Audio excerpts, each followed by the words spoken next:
Hey YouTube, so in this video I wanted to go over the health insurance deduction for S corporations when they pay for the health insurance for the shareholders that actively participate in the business.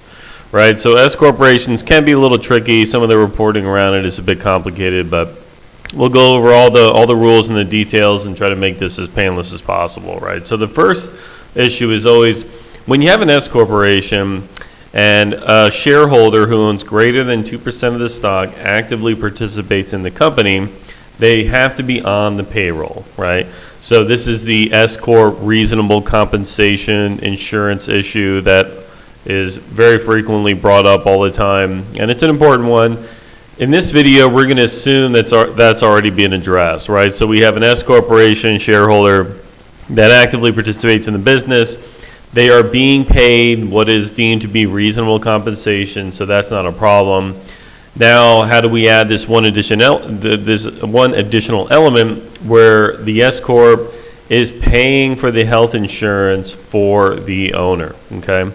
So we'll go through the slide here with just some of the highlights and then dive into the form so we can see how the pieces move around. So firstly, when an S Corp shareholder owns greater than 2% of the stock and they actively participate in the company, they should be on the company payroll. So this means they're treated just like any other employee. They get a Form W-2, so they have wages reported, wages that are subject to the FICA taxes, so Social Security and Medicare, subject to withholding, etc. Right? So that's the first step. If you're an S Corp shareholder and you want the company to pay for your health insurance, you've got to be on the company payroll. Okay, that's number one.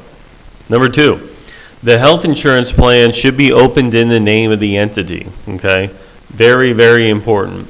You should not open health insurance in your personal name and then just try to run it through the company expenses. That does not work. Okay, so if you're the owner and you want the company to pay for your health insurance and you want to deduct it at the company level, it needs to be open in your business name, not you personally. So call your insurance company, tell them, hey, I'm the owner of an S Corp. I want health insurance coverage open in the company name, and I'll be added as one of the employees that is covered. Now, if the corporation is has only one owner, right? So this is very common. You have S Corps that have just one owner, and you live in a state that does not allow for the company to open a plan if there's only one employee, then you are allowed to open it in your name personally, right? So the IRS has carved out a revenue procedure, and I think another revenue ruling that addresses this specific issue.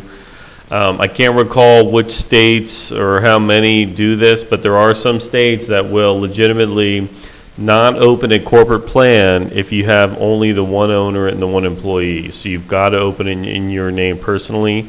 If that's a position you're in, you can open it in your name personally. You don't have to open it in the company name, okay? Now, so what do we do with the premiums, right? So in this example, we're going to use James Smith. He's a taxpayer. He's an owner of this S Corp. The health insurance premiums that are paid by the company are deducted as an expense, right? So let's flip over to the Form 1120S here, which should look familiar for everybody watching, right? So we've got the 1120S tax return for corporations, S corporations rather. Now the S Corp on page 1 here reports the gross revenue, and then you have all the expenses, right? So the premiums you pay for the health insurance will be included within here. They will be deducted at the entity level.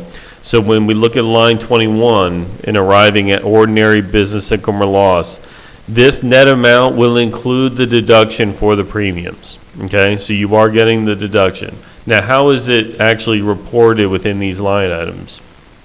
When you have health insurance premiums paid at the company level for a shareholder employee, the amount of the premium attributed to the shareholder employee is added to that shareholder's wages, okay? So here, James he owns 50% of the S Corp, and he draws a salary of $20,000. That's his base. He gets $20,000 a year, and the amount of health insurance premium that's paid on his behalf at the company level is $2,000.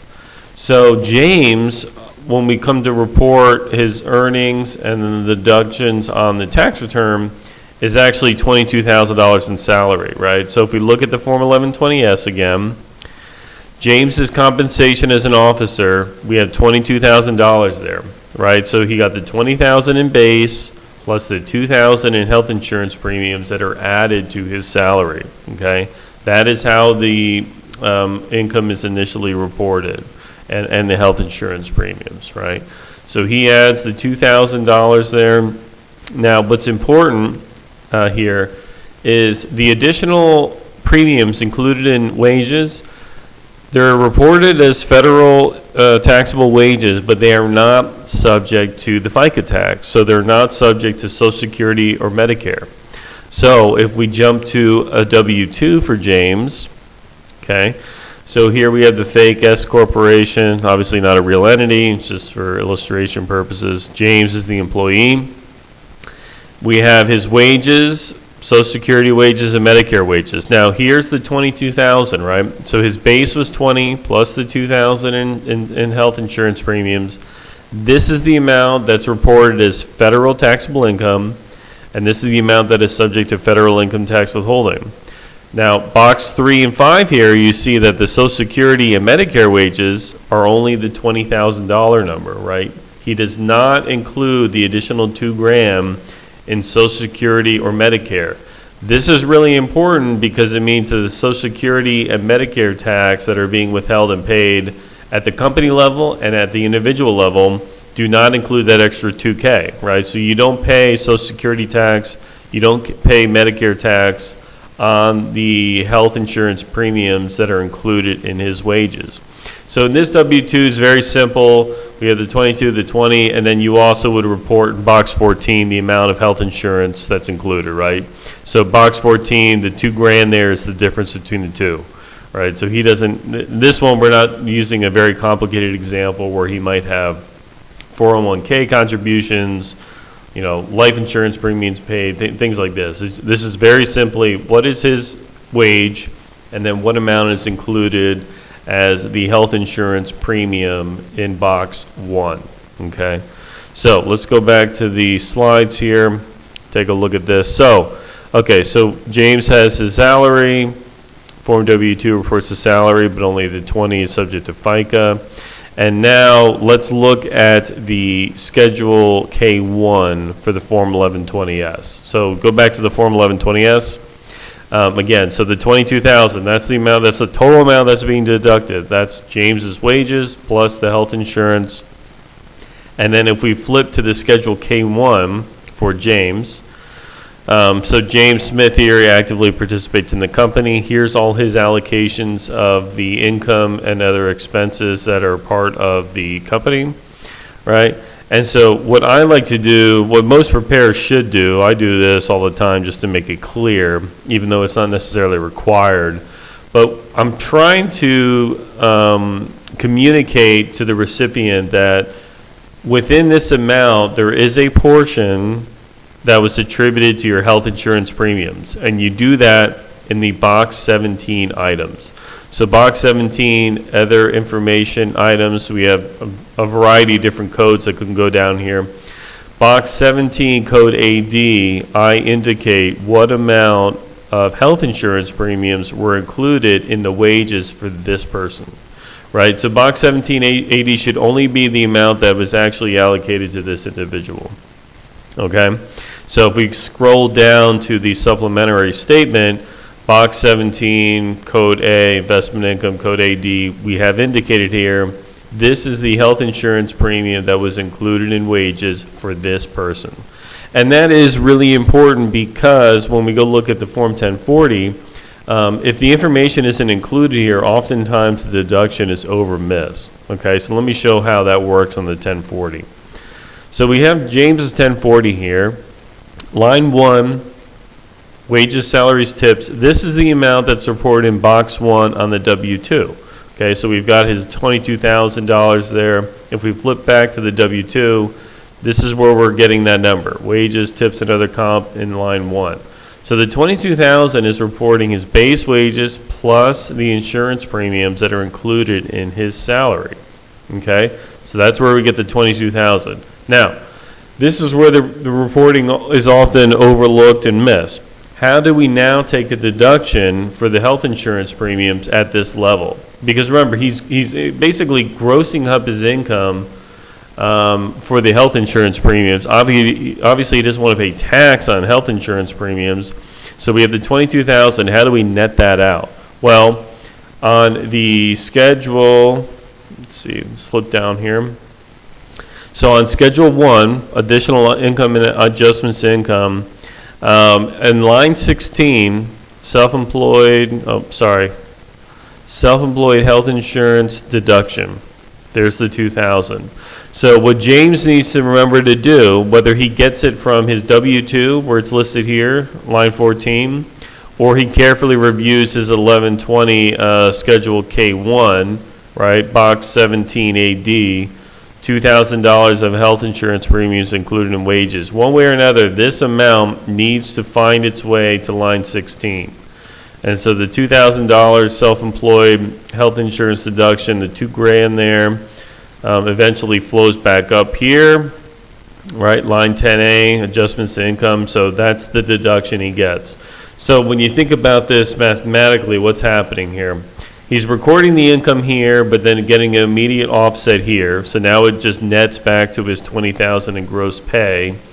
But the premiums were deducted at the 1120S level here, right? So he did get a deduction here in arriving at the net ordinary business income or loss, which is going to be on line 1 of the Schedule K1. So the reporting is, it's cumbersome, right? I mean, there's no joke about it. I mean, you look at this and you think, okay, I'm reporting the same thing in multiple places. Why do I have to do that? This is just the way the rules are set up right now. You have to report it in all these different places to ultimately just get a deduction at the Schedule K1 level, okay? So, yep, so he's got the wages, the offset there, the amount of actual income or loss at the net level, which is passing through to him, comes through in Schedule E, right? So he's got his 10,100 amount there. So, so it's a roundabout way of just deducting the health insurance for shareholder employees, but these are the rules, right? These are the procedures the IRS requires. So you've got to report it here in box 1. It doesn't get reported in 3 and 5, so there's no taxes. And then ultimately it's reported on the 1040 as a self-employed health insurance deduction, even though when you work for an S-Corp, you're not technically self-employed anymore, right? I mean, you're an employee of a separate regarded entity. But again, this is the way the rules are structured, so we've got to follow them. So I hope that was helpful. Of course, always appreciate a like on the video, subscribe to the channel for more advice and updates on these various topics. And of course, if you have a question, please leave a comment below on the video, and I will be happy to get to it as soon as possible. So thank you again, and I hope to see you soon. Bye.